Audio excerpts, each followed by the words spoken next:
மன்னார் தீவிலே விரிவாக்க திட்டமாக தற்பொழுது இலங்கை மின்சார சபையினால் அமுல்படுத்தப்பட்டு வருகின்ற 20 மெகாவாட் மற்றும் 50 மெகாவாட் திட்டங்கள் தொடர்பாக மக்கள் தொடர்ந்து எதிர்ப்பு காட்டி வருகிறார்கள்.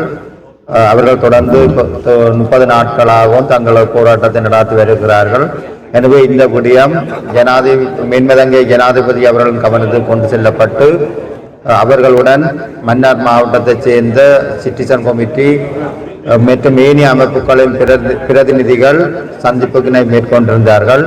அந்த மேன்மதங்கை ஜனாதிபதியுடன் சந்திப்பிலே இந்த காற்றாலை தொடர்பான பிரச்சனைகளை ஆராய்ந்து அறிக்கை சமர்ப்பிப்பதற்காக ஒரு நிபுணத்துவ குழு அமைக்கப்படுவதாக தீர்மானிக்கப்பட்டது.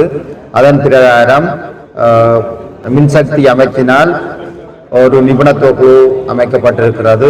மேலதிக செயலாளர் தலைமையிலே எக்ஸ்பர்ட் கமிட்டி அமைக்கப்பட்டு அவர்கள் இன்றைய தினம் மன்னார் மாவட்டத்துக்கு வருவதந்து இங்கே உள்ள திணைக்களங்களுடனும் அதே போன்று மக்கள் பிரதிநிதிகளுடன் தங்களுடைய சந்திப்பை நடாத்தியிருந்தார்கள். இதன் பொழுது மக்கள் பிரதிநிதிகள்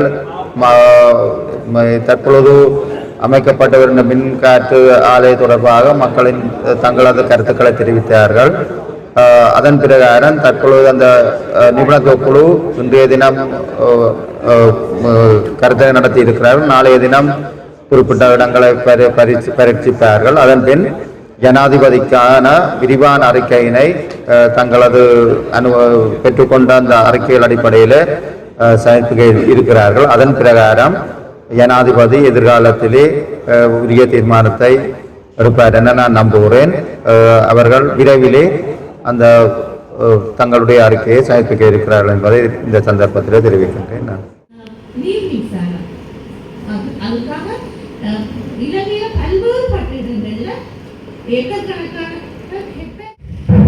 இதுக்கு பிறகு தொடர்ச்சியாக நாங்கள் 2019 இருந்து தாராளமாக ஜனாதிபதிக்கு எழுதின கடிதங்கள் உங்களோட அமைச்சுக்கு எழுதின கடிதங்கள் எல்லாம் தரலாம். எங்கள் ஒரு மனசராய நீங்க மதிக்க இப்ப நெருக்கடி வந்த உடனே தான் ஜனாதிபதி கூப்பிடுறேன். 3-4 ஜனாதிபதிகளை கூப்பிடுறாங்க சந்திக்கல வெளிச்சிட்டோம். ஏற்கனவே கேள்விக்கு நீங்கள் ஒப்பந்தம் நாங்கள் சைன் பண்ணிட்டோம், அவர்களுக்கு நாங்கள் அனுமதி கொடுத்துட்டோம். இதை வெளியில கொண்டு போகலான்னு நீங்கள் சொல்ற காரணத்தை எங்களால் ஏற்க முடியாது. இந்த மக்களின் விருப்பம் இல்லை, இந்த மக்களின் வாழ்வாதார பிரச்சனை இருக்கு, இந்த மக்களின் சூழலியல் பிரச்சனை இருக்கு, இங்க உள்ள சமூக பிரச்சனை இருக்குது, கடற்தொழில் பிரச்சனை இருக்குது, பணி அபிவிருத்தியில பிரச்சனை இருக்கு. இந்த பிரச்சனைகளை எல்லாம் நீங்கள் கொஞ்சமும் கிஞ்சித்தும் பறவைகளுக்கு கொடுக்குற முக்கியத்துவம் கூட மன்னார் மனிதர்களுக்கு நீங்க கொடுக்கல. ஒரு காற்றால 5540 மெட்ரிக் டன் வெயிட். இந்த வெயிட் தொடர்ந்து இருந்தால் மன்னாரனுடைய தரை தோற்றத்தினுடைய கீழ்ப்பகுதி 60% கீழே கடலுக்கு மட்டத்துக்கு கீழே இருக்குது. ஒரு இயற்கை அனர்த்தம் ஏற்படும் என்றால் இந்த பாறைகள் இல்லாட்டி இந்த கீழ்ப்பகுதி எவ்வளவு தாங்குதிறனாக இருக்க போகுது என்று தெரியல. அதனால தான் யூடிஏ நிறுவனம் 3 மாடிக்கு மேலே கட்டுறதுக்கு மன்னால அனுமதி இல்லை. அரசாங்கம் அவிதமான ஒரு பாலிசியை ஒரு பக்கத்தில் வச்சுக்கொண்டு இன்னொரு பக்கத்தில் தாங்கள் இவ்விதமான ஒரு நிலப்பாட்டை செய்கிறது எங்களால் ஒருபோதும் ஏற்றுக்கொள்ள முடியாது.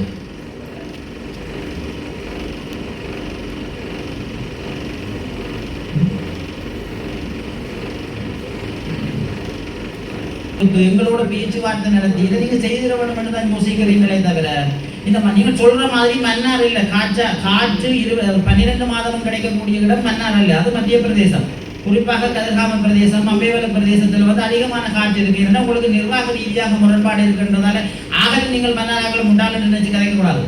மன்னார் அல்ல 12 மாதமும் காற்று கிடைக்கிற இடம். ஆகவே இதையும் புரிந்து கொள்ள வேண்டும். நீங்கள் இதையும் புரிந்து கொண்டு நீங்கள் கதைக்க வேண்டும். ஆகவே இந்த மக்கள் போராடாமல் இருக்கிறார்கள். இந்த மக்கள் சாமானிய மக்கள். இவர்கள் எதிர்மாற்றலாம். இவர்கள் ஊடக விழிப்பு குறைஞ்சவர்கள், சமூக விழிப்பு குறைஞ்சவர்கள், ஒரு ஓரத்தில் இருக்கிறவர்கள். ஆகவே இவர்களை அரசாங்கம் ஏமாற்றலாம் என்று மட்டும் தயவு செய்து நினைக்காதீங்கோ.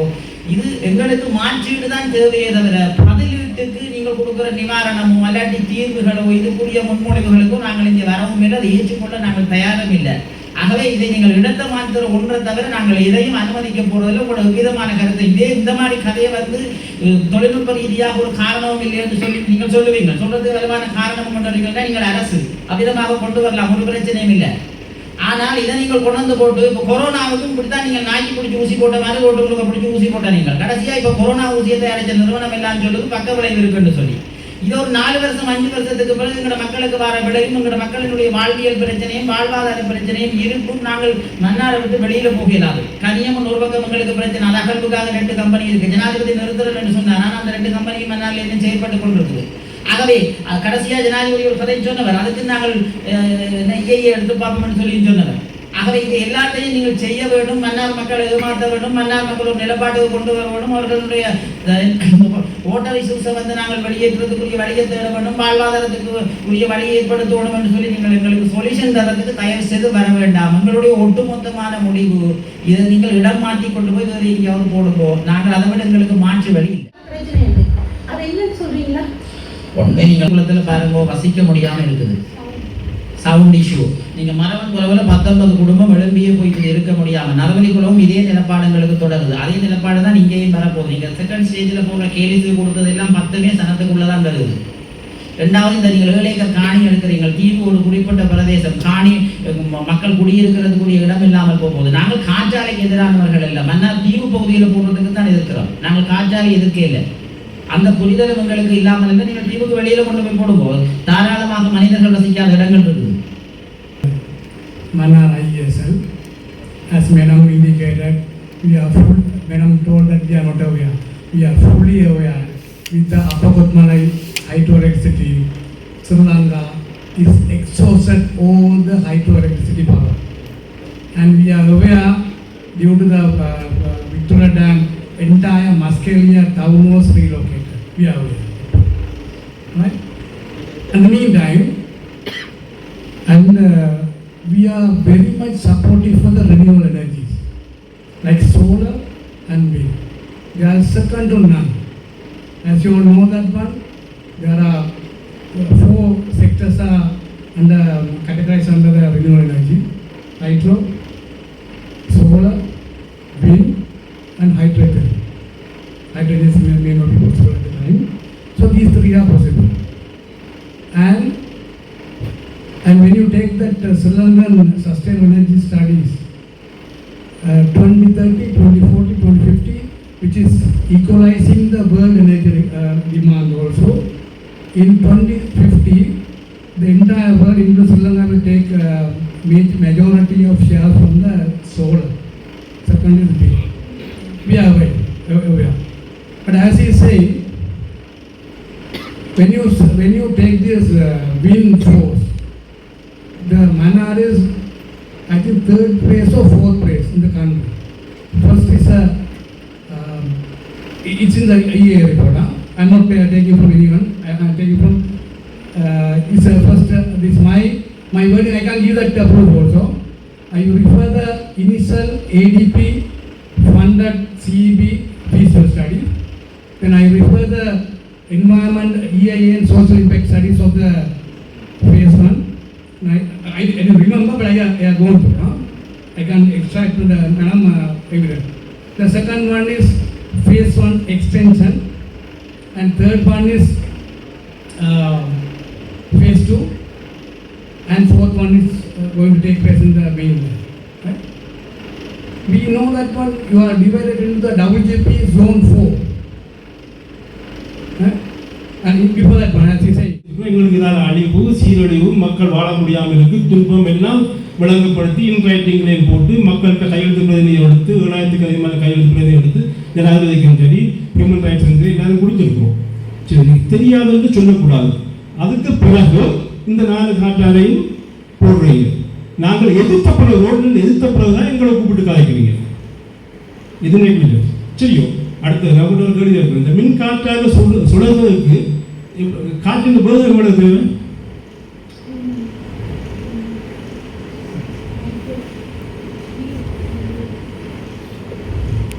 ஒரு மின் காற்றாக சுழல்வது காற்றின் சராசரி வேகம் எவ்வளவு சொல்லுவாங்க. சுழல்வதற்கு காற்றின் வேகம் எவ்வளவு?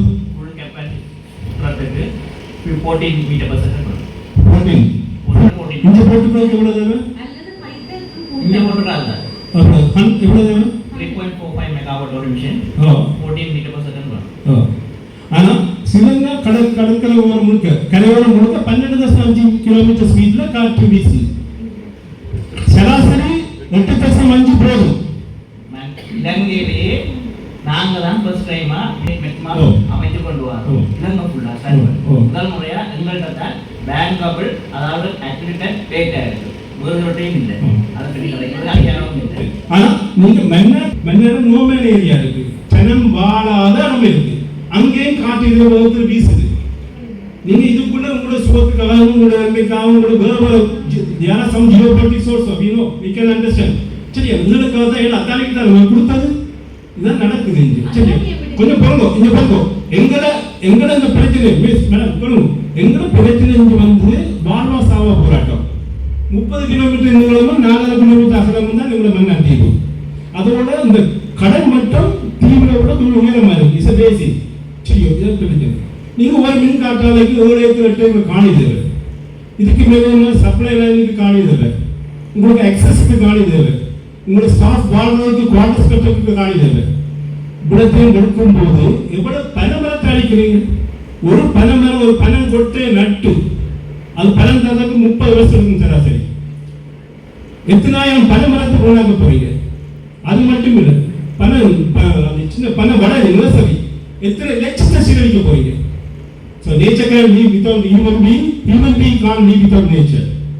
சரி எங்களை வாழணும் வாழ்வாசமாக போராட்டம் சரி மன்ன தீவுக்குள்ள இருந்து வெளியேற சொல்றது இதுதான் கடைசி மட்டும் நாங்கள் அனுமதிக்க மாட்டோம் கொஞ்சம் மனிதன் வச்சுக்கொள்ளுங்க விளங்கி கொள்ளுங்க உங்களை மாதிரி இந்த தீவுகள் சமூகங்களுக்கு போகிற you can't escalate from this area we have to live our Madan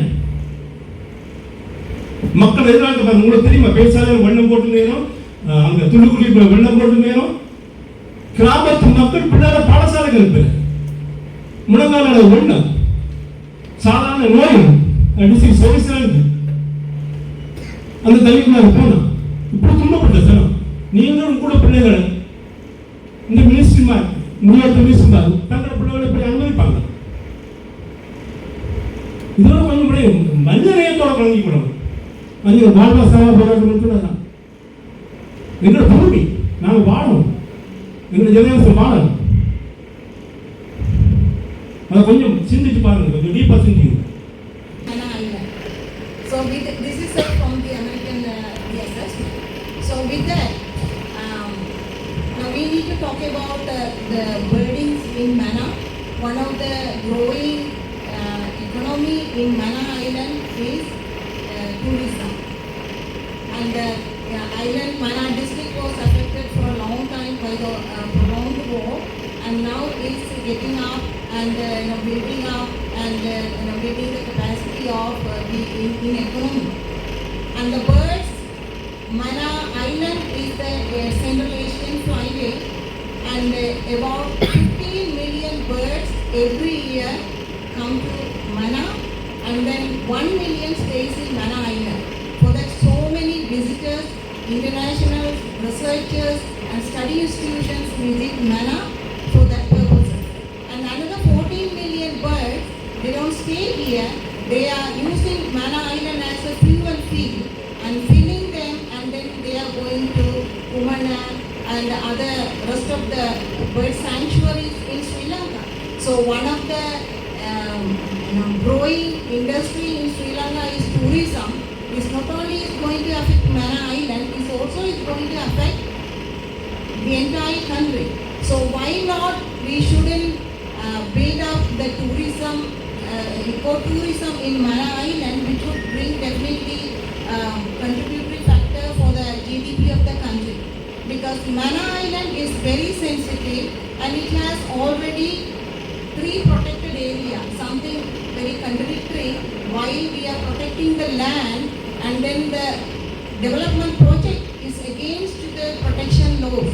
There is a national park in Adams Bridge, and there are 8 islands belongs to Sri Lanka and 8 belongs to India. And the 3rd island, you won't believe, ma'am, this is a paradise of birds. And any tourism is organized to that island, which is belong to Sri Lanka.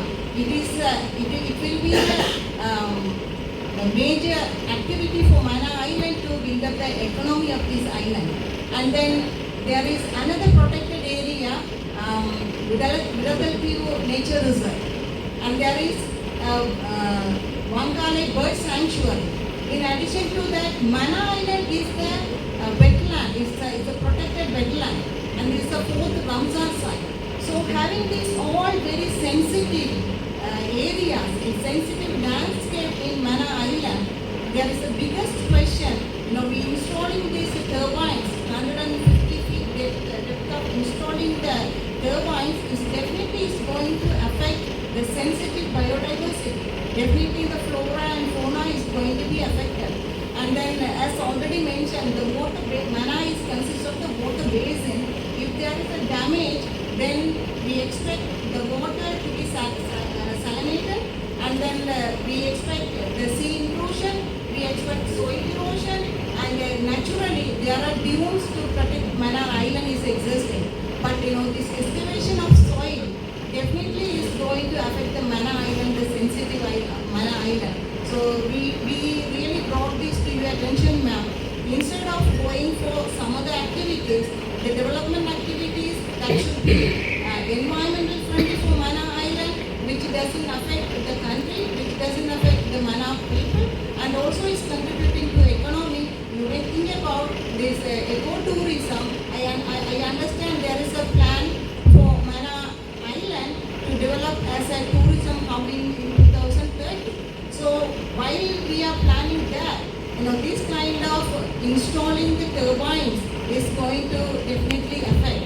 So we bring to your attention, ma'am, you can convey this, and as a head of the mission, you can consider our request. And as already mentioned, everyone we feel from Mana is neglected in every way. Every way Mana is neglected. There is no proper development program. There is no any income generating mega projects for Mana Island. Now this is opportunity for us to express. So you can convey this, and you can take while you're taking the problems raised in front of you. You also can consider the development of Mana Island and Mana district, because this is with the full of natural resources. It's rich in agriculture, in fisheries, and biodiversity is very, very high. So we humbly request for you to consider this, and consider the future development of Mana. This is in 2000. This was என்னென்றால் அரசாங்கம் இந்த 2 ப்ராஜெக்டையும் அதுக்கு பிறகு என்ன கதையும் இல்லை, இந்த 2 project அதாவது அதனால் 10 பிளாண்டும் ஒரு 4 பிளாண்டும் வீட்டுக்காக இந்த 2 ப்ராஜெக்டையும் நிப்பாட்டணும் அரசாங்கத்தை நீங்க ஒரு 1 month அவங்க டிலே பண்ணியிருக்காங்க தவிர தெளிவாக இந்த கமிட்டியை அவங்க அப்பாயிண்ட் பண்ணியிருக்கிறாங்க. இந்த கமிட்டி இந்த 2 பக்கத்தையும் கலந்துரையாடி இதுக்கு செய்யக்கூடிய சொல்யூஷன்ஸ் தர சொல்லி எங்கேயும் எங்களுக்கு சொல்லப்படவில்லை.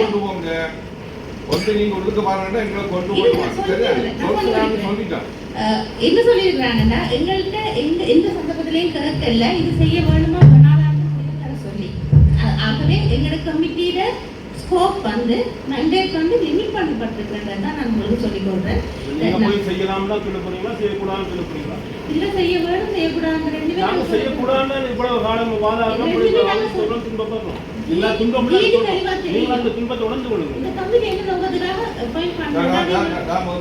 நாட்டுடைய ஜனாதிபதிக்கு நன்றி சொல்கிறோம்.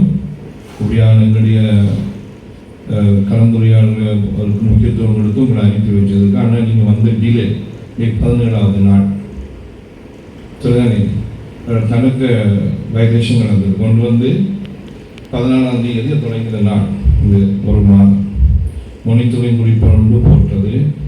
அந்த போய் வந்து மானிட்டர் பண்ணியில் இந்த வேலை நடந்து இந்த வேலை நடக்குது என்ன மாதிரி இருக்குன்னு சுச்சுவேஷன் பார்க்கலாம். ஆனால் உள்ளுக்க வேலை அந்த வாங்கி போடுற இது நிப்பாட்டப்பட்டிருக்கையும் மற்ற சுற்றி வர எல்லா வேலைகளும் நடந்திருக்கு. ஒரு ஏமாற்று வேலை. நான் திரும்பி ஒரு கடிதம் எங்களுக்கு ஜிஏ கொடுத்தேன். நாங்களும் நீங்களும் போய் ஒரு மானிட்டர் பண்ணணும்னு அதுக்கு பதிலும் கிடைக்கும் சரிதாங்க. உங்களை உடனடியாக 2-3 நாட்கள் அனுப்பி வைக்கணும்னா எங்களுக்கு சொன்னது பெரிய விரைவில். அது என்னத்துக்கு அனுப்பி வைக்கின்றது, நீங்கள் வந்து கள ஆய்வு செய்துட்டு எங்களோட டிஸ்கஷன் வைக்கிறது. நாங்கள் சொல்லி நீங்கள் முடிவெடுக்கிறது. நீங்கள் கள ஆய்வு செய்து தான் முடிவெடுக்கிறோம். நீங்கள் வந்து எங்கிட்ட கேட்டு அதை கொண்டு போகிறது மிக பாரதூரமான குற்றம். அதான் அதுக்கு முதல் நாங்கள் 23ஆம் ஆண்டு இதே மாதிரி ஒரு கூட்டம் நடக்கூடாதுன்னு நடந்தது. அதில் நான் கொடுத்தேன், நான் 10 இது ஜனாதிபதி உடனே கேட்டு ஜனாதிபதிக்கு அனுப்பியிருக்கேன். அது ஒன்று கூட நீங்கள் செய்யறது, இது வரைக்கும் ஒன்று கூட செய்ய. அதுக்கப்புறம் திரும்பவும் வந்து இன்னொரு ஏமாற்று நாடகம். நீங்கள் அதுக்கு நாங்கள் இது போடக்கூடாதுன்னு சொல்லிக்கிட்டு இருந்தாங்க. சொல்லிக்கிட்டு இருக்க 3 மாதத்துக்கு ஃபவுண்டேஷன் போட்டோம். டிஎஸ் எத்தனை நாள் மறைச்சு டிசிசி போட்டது எத்தனை நாள் முடிவெடுத்தினாங்க. அதுக்குள்ளே அவங்க ஃபவுண்டேஷன் போட்டாங்க. அப்போ எங்களை மதிக்காத தானே. ஆனால் ஒன்று மட்டும் உறுதி, இந்த 14 நீங்கள் கொண்டு போகிறதா உங்களுக்கு நிலம், எங்களுக்கு நிலம். இந்த போராட்டம் முடியாது. இன்னைக்கு 30 நாள் போகுது. அடுத்த ஒரு பரந்த ஒரு போராட்டமாக போகும். அது உறுதியாக சொல்லிடுறேன். உயிர் போனாலும் பிரச்சனை. இது எங்களுடைய பூமி, எங்களுடைய நாடு, இலங்கைகளுடைய நாடு. உங்களுடைய நாடு மட்டுமே எங்களுடைய நாடு. எங்களுடைய நாட்டுக்கு எது அளிக்கப்பட்டாலும் நாங்கள் கேட்கிற உரிமை இருக்கு. அதனால் வந்து தயவு செய்து இது ஒன்றும் கேட்காதீங்க. சொல்ல வேண்டியதான் நீங்கள் எடுத்துட்டீங்களா. நாங்கள் அனுப்ப வேண்டிய கடிதமும் அனுப்பிட்டோம். ஹியூமன் ரைட்ஸ் என்வாயர்மெண்ட் அத்தாரிட்டி என்ன எல்லா இடமும் நான் கொடுக்க வேண்டியதான் கொடுத்துட்டோம். ஜனாதிபதி மாளிகை கூட நாங்கள் சைன் எடுத்து கொடுத்துருக்கோம். எதுக்கு எங்களுக்கு பார்த்து வரையும் சரி. இப்போ வந்து திரும்பி இன்னொன்று வச்சு அதுக்கு அவங்க 13 நாள் இருக்குது. அதுக்கு அவங்க வேறு சொல்லிக்கலாம் கூடிப்பாங்க. தயவு செய்து ஒன்று கேட்குறோம், மன்னார் மக்கள் லேசாக நீங்கள் எஸ்டிமேட் பண்ண வேண்டாம்.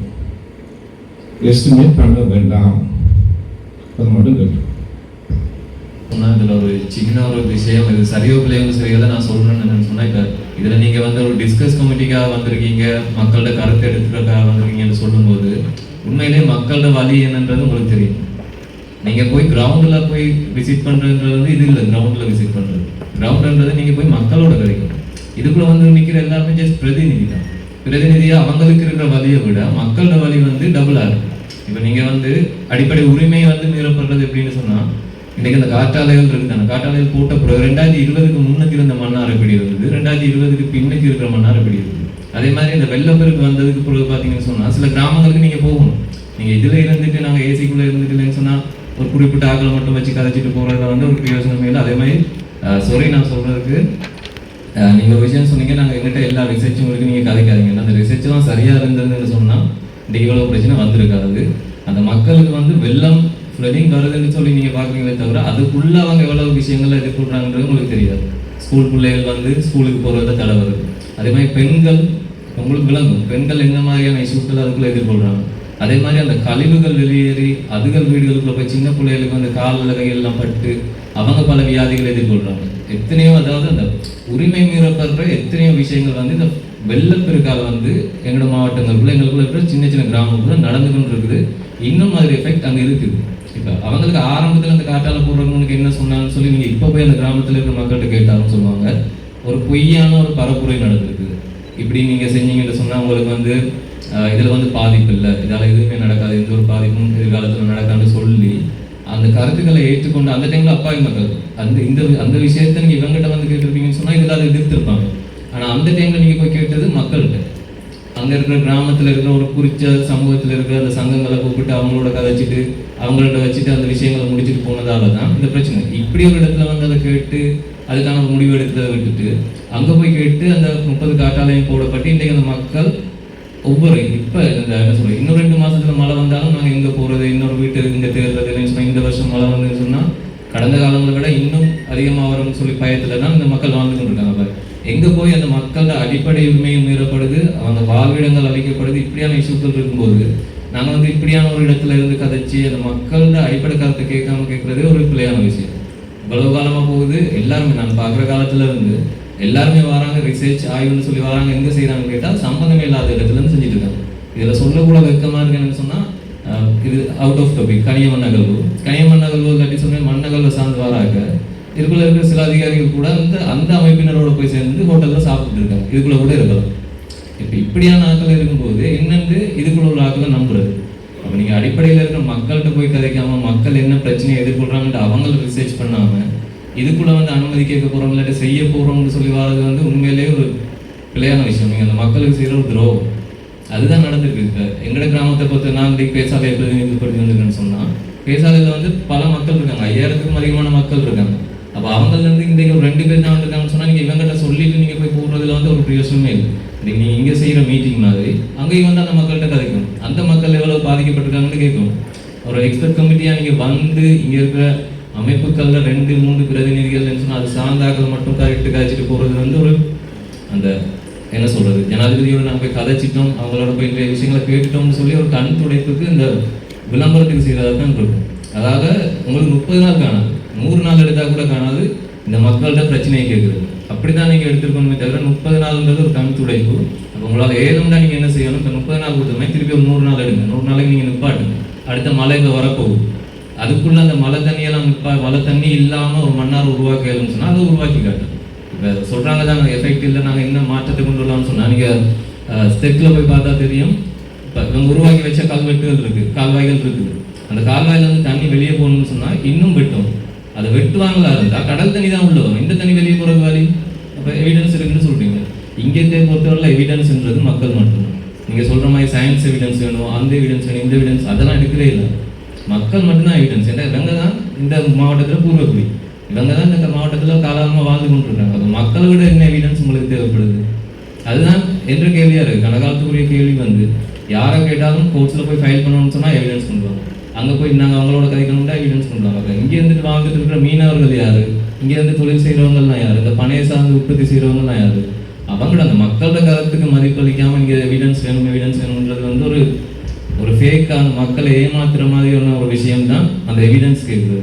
அப்போ மக்களோட கருத்துக்களுக்கு நீங்கள் முன்னுரிமை கொடுப்பீங்க, அதே சமயத்தில் மக்களை நீங்கள் மதிக்கிறீங்கன்னு சொன்னால் அந்த மக்கள் மத்தியில் தான் இந்த கூட்டம் நடக்கும்.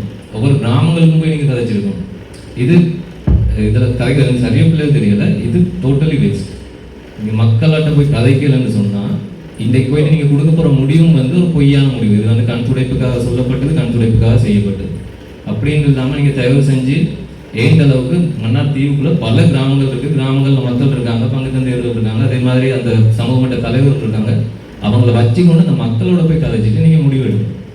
இதுக்குள்ளேயும் சரி அங்கேயும் சரி ஒரே முடிவு தான் வரப்போகுது. ஆனால் மக்களோட வழியை கொஞ்சம் உணர்ந்துட்டு போங்க. ஏன்னா 2020 முன்னாடி நான் பேசலன்னு சொன்னால் நான் வெள்ளமே பார்த்தது இல்லை. வெள்ளத்தின் நிலைமையிலேருந்து இடம்பெயர்ந்து போன இந்த மாதிரியான விஷயங்கள்லாம் எங்களுக்கு இல்லை.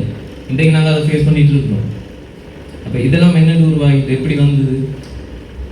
எவ்வளவு விஷயங்கள் இருக்குது. அதனால கொஞ்சம் அதை கன்சிடர் பண்ணுங்க. எவ்வளவு விஷயங்கள் இருக்குது சொல்றதுக்கு நான் வந்து இந்த மக்களோட உணர்வு ரீதியாக மக்கள் படுற துன்பங்கள் சார்ந்த விஷயங்களை நான் உங்களுக்கு சொல்றேன். தயவு செஞ்சு இந்த எவிடன்ஸ் ரிசர்ச் நீங்கள் சொல்றீங்க காட்டாலைக்கு 3.5 அப்படி எவ்வளோ சொல்றீங்க, ஃபாரினர்ஸ்லேருந்து வராங்க தானே, அவங்க வந்து பார்த்துட்டு என்னத்துக்காக மன்னாத்தீவுக்குள்ள இந்த பெரிய காட்டாலைன்னா ஒரு கேள்வி இருக்கிறாங்க.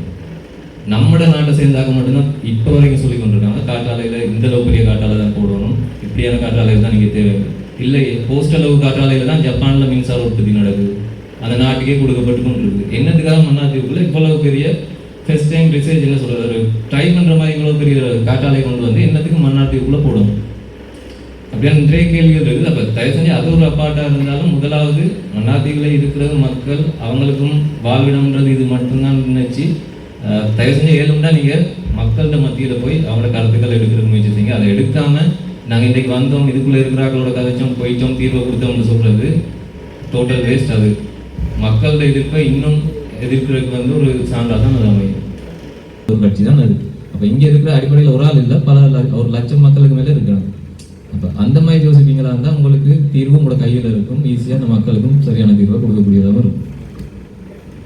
ஒரு விஷயம் foreign revenue through the fisheries. இப்போ ஃபிஷரிஸ் டேட்டா இருக்குது, எப்படி நாங்கள் மீன் பிடிக்கூடாத வருமானம் எடுக்கலாம்னு சொல்லி ஐயால data and to show Mannar should be developing the ecotourism. And 1 year back, I think, the president sent the previous command, sent the ADP consultant to study the marine tourism right on the Sri Lanka. Just before that one, we are not against energy. And you know, the northern provincial, which is one of the enriched resources, is contributing GDP very much less. We like to contribute. ஏற்கனவே உங்களோட கேட்ரியல் சொல்லி நீங்கள் identify பண்ணியிருக்கீங்க, உங்களோட என்கிசி committee கூட தரப்பட்ட இருக்கு. அந்த பிரச்சனை ஒவ்வொன்றும் என்ன நாங்கள் அட்ரஸ் பண்ணோம். நீங்கள் பேசும்போது அப்படி சொல்லுங்க, அதாவது ஜனாதிபதி அவர்கள் இந்த 14 காற்றாலையும் அமைச்சர்கள் தீவிரமாக இருக்கிறார். அதுதான் உண்மை. இந்த ரிப்போர்ட் ஃபாதரால் கொடுக்கப்பட்ட இந்த ரிப்போர்ட் எங்களுக்கு தரப்பட்டது. இந்த ரிப்போர்ட்டை ஸ்டடி பண்ணி இதில் இருக்கிற இஷ்யூஸை எப்படி ரெக்டிஃபை பண்ணலாம்னு இருக்கிற சொல்யூஷன்ஸை ஸ்டேக் ஹோல்டர் ஆர்கனைசேஷன்ஸ் பக்கத்தில் இருந்தும் அதே நேரம் ஜெனரல் பப்ளிக் சைடில் இருந்தும் எடுத்து சப்மிட் பண்ண சொல்லி தான் எங்களுக்கு சொல்லப்பட்டது. அதுக்கு பிறகு நான் நிற்கிறேன் ஜனாதிபதியால் தீர்மானப்படுத்தப்பட்டது. உங்களுக்கு நாங்கள் அந்த குழுவோட கலந்து உங்களோட கலந்துரையாடி ஒரு முடிவு எடுப்பாங்க. ஆனால் நீங்கள் நாங்கள் ஸ்டார்டிங்கில் நீங்கள் சொன்ன விஷயமும் இடையில நீங்கள் சொன்ன விஷயம் நிறைய மாற்றமாக இருக்குது. அதாவது 14 காற்றாலை அமைக்கிறதுல தான் உங்களோட பொறுத்த நீங்கள் பொதுவான கமிட்டி தான் தெரியுது. அப்போ எங்களை நிறைய பிரச்சனைகளை எவ்வாறு தான் கோரிக்கையாக வச்சாலும் மீட்டிங் சொல்லப்பட்டு ஆரம்ப ஃபர்ஸ்ட் அப்போ இப்போவும் அதைத்தான் சொல்லிட்டு வரீங்க வச்சு வேற என்ன. ஏன்னா என்ன 64 வயசுக்குள்ள என்னோட நான் புதுக்குடியிருப்பு ஒரு வெள்ளத்தை கண்டது கிடையாது. அப்படி ஒரு பாரிய வெள்ளம். ஏன்னா எங்களோட மணல் பிரதேசத்துல தண்ணி நிற்காது. எவ்வளோ பெரிய மழை பெஞ்சாலும் தண்ணி என்ன காரணம் சொன்னால் நீங்கள் போட்டிங்க ஃபவுண்டேஷனுங்க சும்மா சாதாரண கேபிள், அதாவது உங்களோட கரண்ட் போகிற கேபிளுக்கு அடிச்சுக்கிற ஃபவுண்டேஷனு எங்களுக்கு கீழாக தண்ணி போகக்கூடிய அமைப்புகள் அடியும் மழை பெய்யும். கூடுதலான எங்களை பிரச்சனைன்னு சொன்னால் எங்களை தண்ணி வடிகாலெல்லாம் மேலால் கால்வாயால் போகிறது இல்லை, அந்த ஓடையால் இல்லை. சரியான நீங்கள் பார்த்தீங்கன்னு சொன்னால் அடியால் தான் எங்களை தண்ணிகள் கூடுதலாக போகுது. அது அனைத்தும் மறைக்கப்பட்டது. அதுதான் முதலாக பிரச்சனை. அதுக்கு ஒரு சொல்யூஷன் வாங்க. அதான் முக்கியம். மக்களுக்கு பிரச்சனையே பாருங்க. இதில் இருக்க எங்களுக்கு ஒரு 10-15 பேர் யாழ்ப்பாணத்தில் கொடுத்தா பேக் அடி போட்டிங்க. அதான் இப்போ இன்னும் ஒரு 10-15 பேர் தான் வச்சுக்கிட்டு இருக்கீங்க. அதில் மக்கள் நிலைமையை பார்த்து கடவுளுக்காக சிந்திச்சு ஐயா சொல்றோம். ஆனா இதை நாங்க சொன்னா நீங்க எங்கள்கிட்ட திரும்ப அரசாங்கம் கேட்கிற இல்லாட்டி அதிகாரிகள் கேட்கிற வந்து அதுக்கு என்ன அதிகாரபூர்வமான என்ன ஆய்வு அறிக்கை இருக்குங்க? உண்மையா அப்படியான அறிக்கையை நாங்க சொல்ல முடியாது. உதாரணத்துக்கு ஒரு குற்றச்செயல் நடந்திருக்குன்னு சொன்னா போலீஸ்ல நாங்க சொல்லத்தான் முடியும் ஒரு குற்றச்செயல் நடந்திருக்கு. அதை கண்டுபிடிக்க வேண்டிய பொறுப்பாக இருக்கு அந்த போலீஸ் தரப்பு தான் இருக்கு, அந்த அரசு தரப்பு தான் இருக்கு. இதே தான் இன்றைக்கு நாங்க 3-4 வருஷமா இந்த 30 காற்றாலைகள் அமைக்கிற வரைக்கும் உண்மையாவே எங்களோட மக்களுக்கு நான் உட்பட எங்களுக்கு விழிப்புணர்வு இல்லை. எனக்கு விழிப்புணர்வு இல்லை. நான் 2 வாகனம் தண்ணி கொண்டு நின்ற ஒரு நபர் தான் நான். இன்றைக்கு இந்த 30 காற்றாலைகள் வந்த பிறகு இந்த வெள்ளம் வந்தது, ஏகப்பட்ட சமூக பிரச்சனை வந்தது.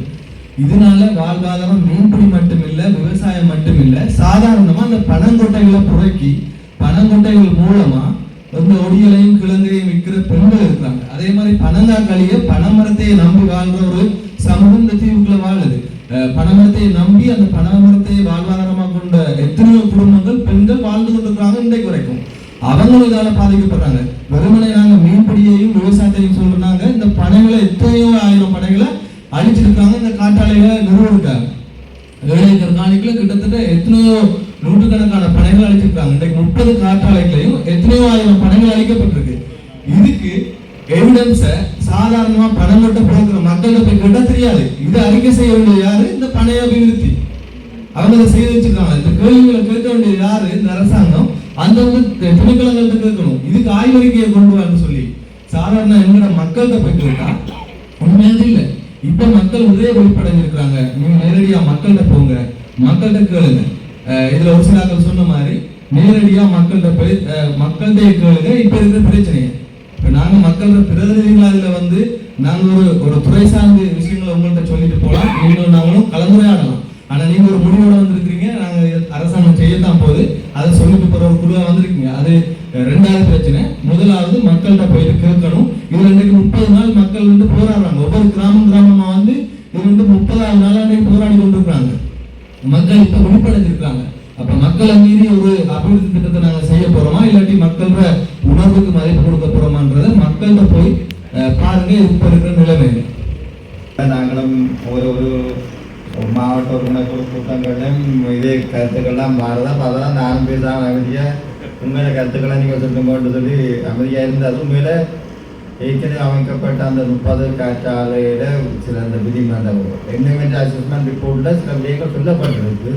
அந்த விடயங்களை சரியான முறையில் செய்யாதால கடந்த 2 வருடங்களில் உண்மையில பொதுமக்களை எதிர்நோக்கின பிரச்சனை எனக்கு தெரியுமே. நான் அந்த பீரியடில் அரசாங்கத்துக்கு 2 வருஷம் இருந்ததில் கிட்டத்தட்ட ஒரு 24-25 நாட்கள் முகாமில் இருந்தது.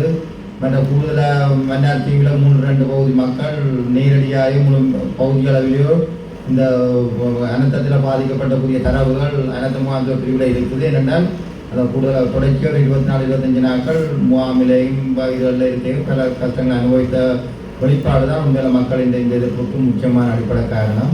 எனவே இந்த திட்டங்கள் இனி தொடர்ந்து இதில் செய்யன்ற இது தொடர்ச்சியான எதிர்ப்பு தான் பொதுமக்களிடமிருந்து கிடைக்க போகுது.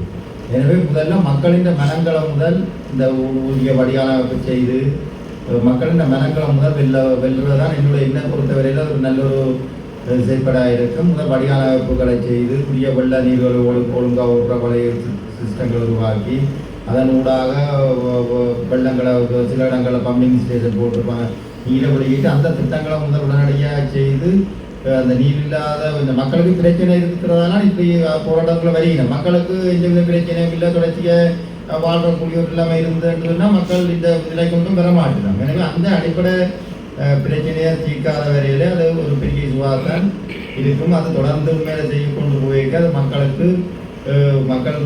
மக்கள் சார்பாக நான் எனக்கு எங்களுக்கு தான் ரெண்டு பக்கம் உண்டு. அரசாங்க கொள்கைகளை அமல்படுத்தவும் அதுபோல் மக்களோட கருத்துக்களை அரசாங்கத்துக்கு சொல்ல வேண்டிய பொறுப்பு. எனவே எங்களுக்கு அது ஒரு இடையில இருக்கிற எங்களுக்கு ஒரு பாரிய சுமையாக இருக்குது.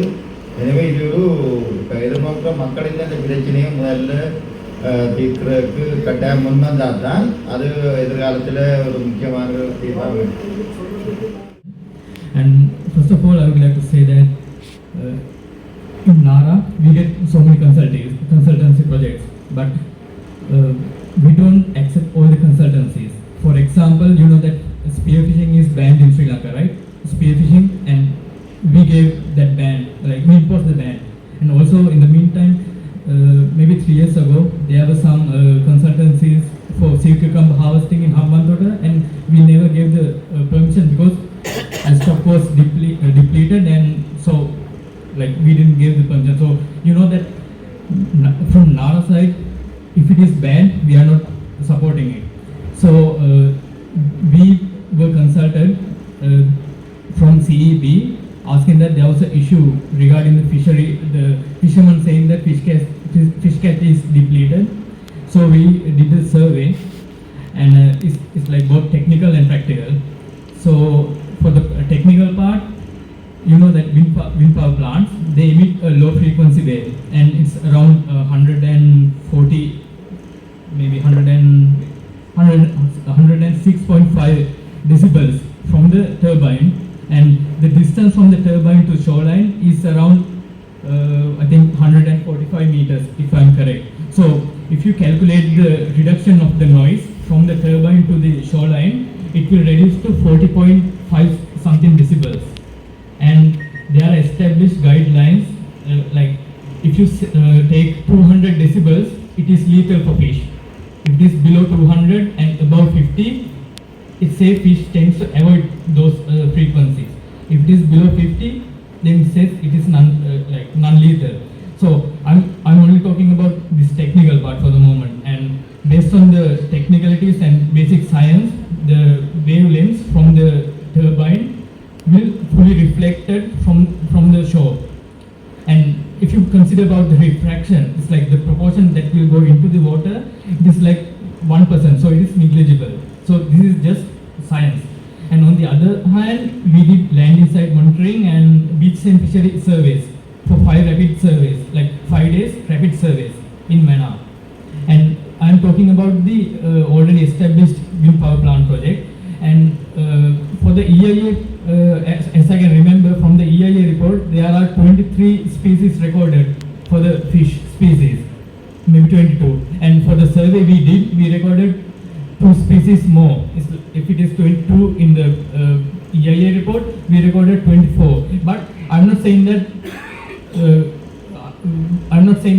fishery is not depleted, because we did 5 days survey. So I mean, you know that it's practically impossible to survey the whole 6 months, right? Maybe there's an issue from the fisheries depletion, but what I'm saying is that the sound emission likely is not the case for the fisheries depletion. So there might be another issue, but in this case, I can confirmly say that according to models and all the scientific data I have, the sound emission from the point source to the shoreline is not going to affect the fish avoidance.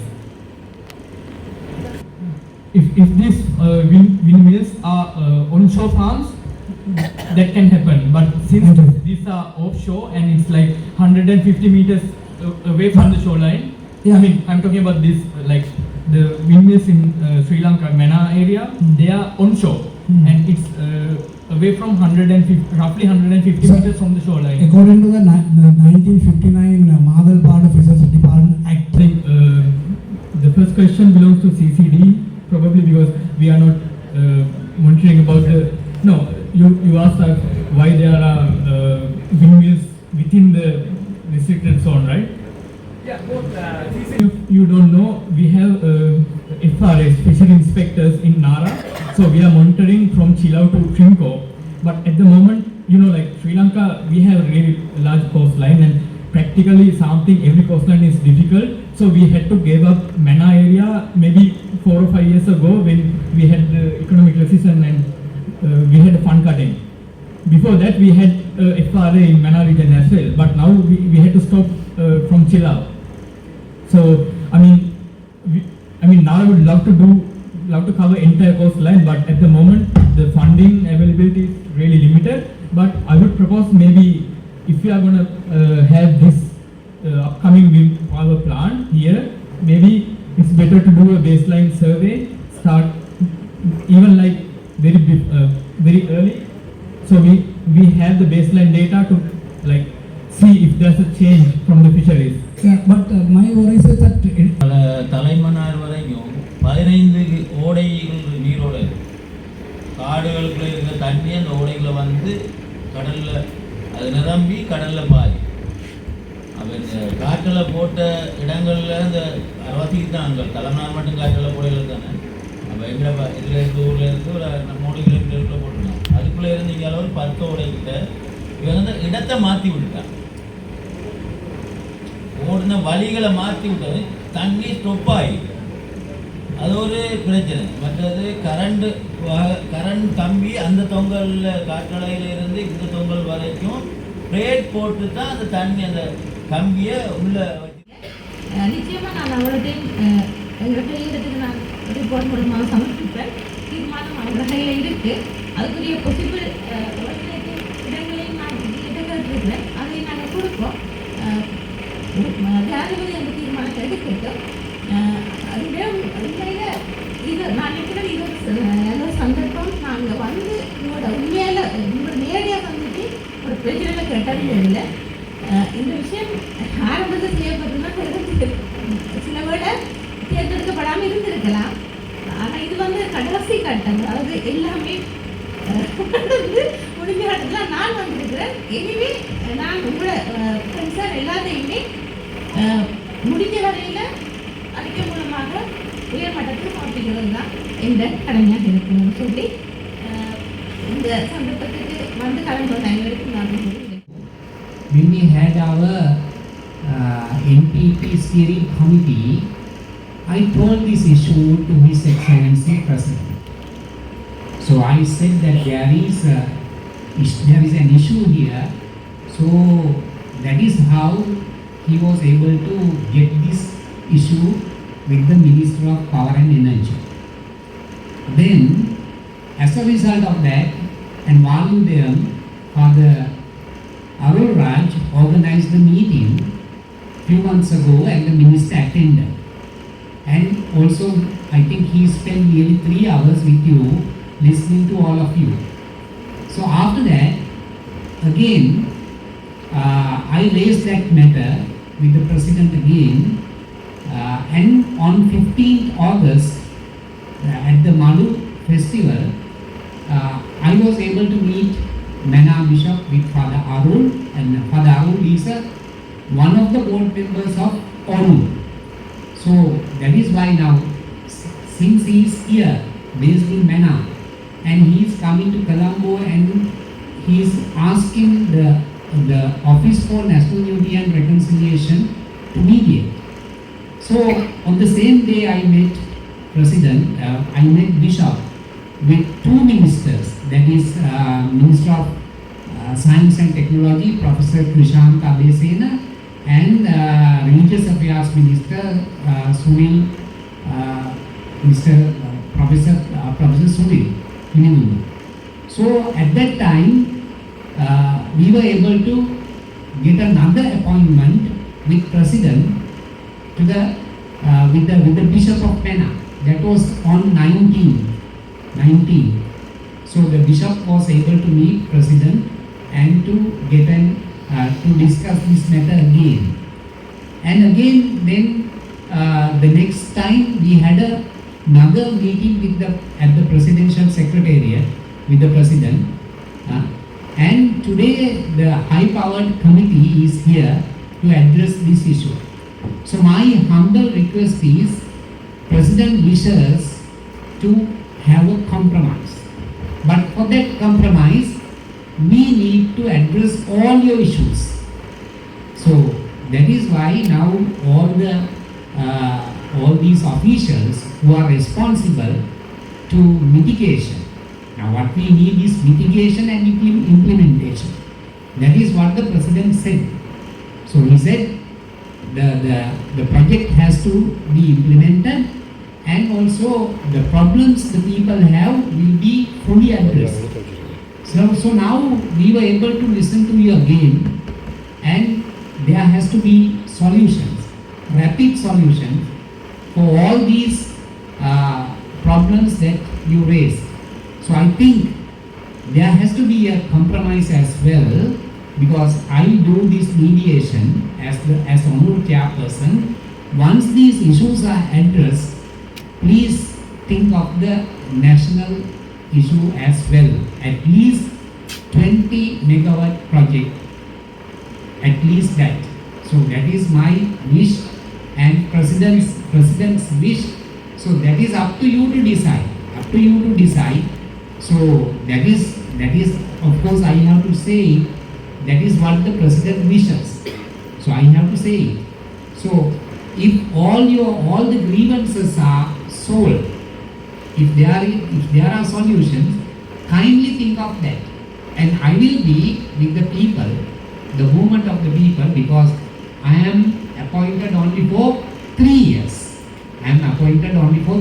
But I have been in the people's struggles for a long time. So I will be with you, and on the other hand, kindly think of that, because we need compromise as well. So if you are not ready for that, so let's have further discussions. If you are not ready for that at this moment, I wish to invite you for further discussions, and as honorable chairperson, I will be able to mediate. So that's all I have to say. Thank you.